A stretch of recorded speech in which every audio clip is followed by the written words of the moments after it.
Watch TV, c'est la première chaîne high-tech et loisirs. Alors, j'avais eu l'occasion, bien sûr, de discuter avec François Bouc de son album « Portrait de la France », mais j'ai eu l'occasion aussi de rencontrer Jean Anesté pour qu'il nous parle un peu plus de ces éditions I qui viennent de se monter. Eh bien, écoutez, je vous propose qu'on l'écoute. Jean Anesté, bonjour. Vous êtes le responsable des éditions I qui viennent de se monter. Oui, c'est une petite maison d'édition qui est montée avec mon fils comme président de la société, c'est une SAS, et d'autres amis éditeurs. Voilà. Alors, on a eu l'occasion d'en parler pour Portrait de la France avec François Bouc, et puis l'alphabet de la banlieue.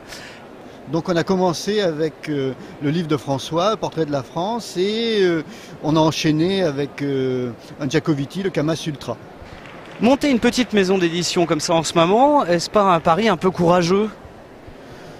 Je sais pas, on a quand même établi un business plan, on a réfléchi aux risques, on a passé 9 mois à étudier différents schémas et différents programmes éditoriaux qui permettaient que l'aventure soit viable et même qu'on s'en sorte financièrement.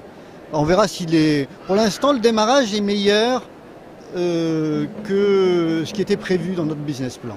Alors c'est vrai que sortir un livre de François Bouc qui traite quand même d'actualité et de politique en pleine période électorale, c'est plutôt intéressant. Effectivement, oui, on est en train de réfléchir à le réimprimer au bout de même pas 15 jours, quoi. Donc ça fonctionne plutôt bien. Mais est-ce qu'on le réimprimera là ou est-ce qu'on fera une réédition uniquement pour la rentrée, une édition post-électorale? On est en train d'hésiter, voilà. Vous avez d'autres projets avec François Bouc ? On a démarré un programme de 2 albums annuels quand même avec lui.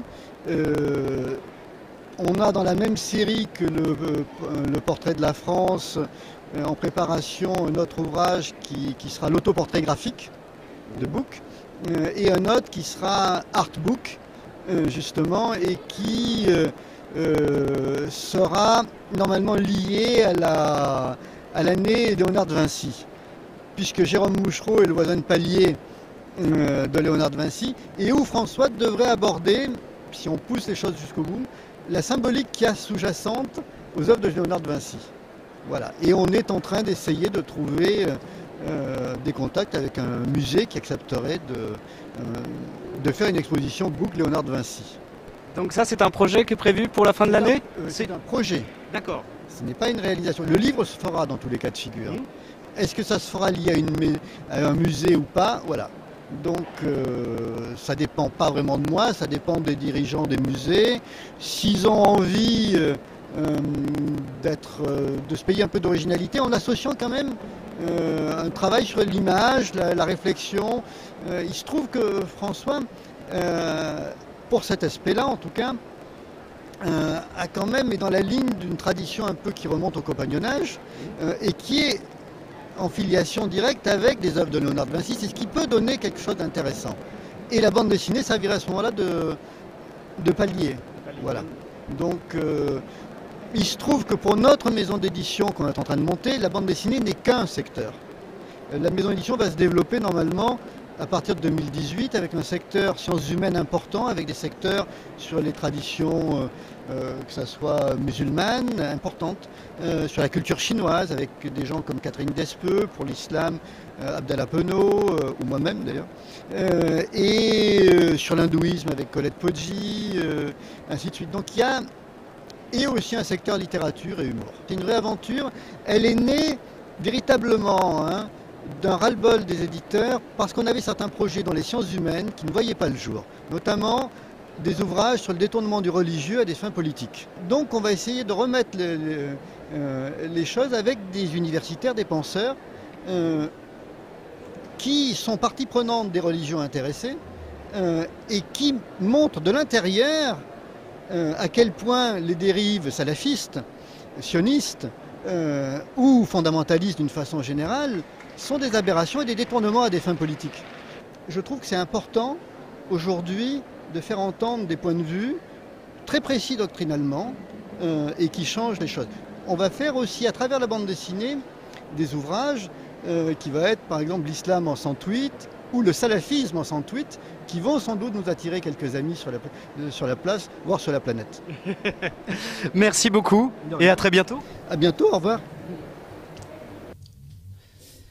Alors, je vous avais présenté François Bouck, Portrait de la France, mais Rachel, vous nous avez amené un autre objet, qui est un coffret, c'est ça? Absolument, parce que les éditions I ont choisi de présenter donc le Portrait de la France dans un coffret édité à 500 exemplaires, avec les organes de la violence, qui en fait sont un recueil de dessins que François réalise en écoutant la radio ou la télévision, et qui lui sont inspirés par notre actualité. Donc il y a un coffret avec un emboîtage et Portrait de la France, donc. Absolument. Avec une couverture toute blanche.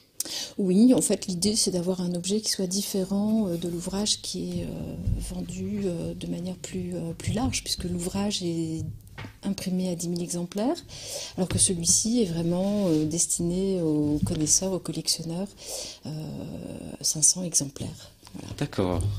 Alors sur tous les projets dont Jean Anesté parlait, est-ce que vous avez quelques infos? Autour de François, oui, il y a ces deux grands projets, dont un à la rentrée et l'autre un peu plus tard, puisque il sera en écho à l'anniversaire, donc les 500 ans de Léonard de Vinci. Oui. Et s'accompagnera certainement d'une très belle exposition dont on cherche actuellement le lieu et les partenaires.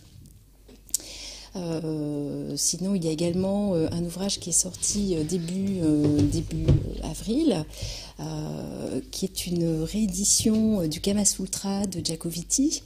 Donc Giacovitti, grand auteur italien, je dirais incontournable dans la culture BD, et qui a réagi dans les années 80 face à la profusion de dessins, d'informations à caractère pornographique en France, en Italie bien sûr où il vit, et en Europe en général. Et en fait c'est vraiment un ouvrage à la fois très drôle, il n'y a aucune méchanceté et chacun peut se reconnaître pour peu qu'on ait un peu traversé les années 80. C'est effectivement très. Watch TV, c'est la première chaîne high-tech et loisirs.